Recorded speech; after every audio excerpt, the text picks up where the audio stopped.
চিনি না জানি না একটা নির্দোষ মানুষকে ফাঁসিতে ঝুলাই দিব। আপনি কি তার মুড়ি দিয়েছেন, রিপোর্ট জমা দিয়েছেন? আইজি স্যার বললো যে ওই জেল শিফট না হওয়া পর্যন্ত উনি কোনো ডিসিশন নেবে না। ক্ষমতার রস আপনিও খাইছেন। আমার যদি চাকরি যায় আমি কিন্তু চুপ থাকবো না। ফাউল খেলবেন তো খেলেন, ফাঁসি কিন্তু আমার হাতে। আখে আল্লাহ মারে কে। আমার মায়ের জন্য একটু দোয়া করবেন, শরীরটা বেশি ভালো না।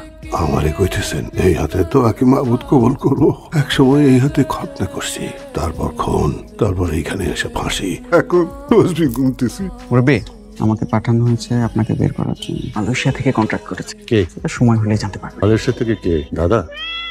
আমি রাজু, এই প্ল্যানের অ্যাসিস্ট্যান্ট। আরো লোক আছে ঢাকা দিয়ে।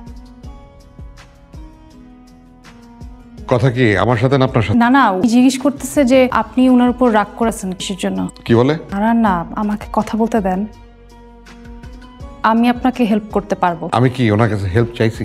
আমাকে এখানে থাকতে দেন, আমার কিছুদিন থাকার পর আমার সময় হলে আমি চলে যাব।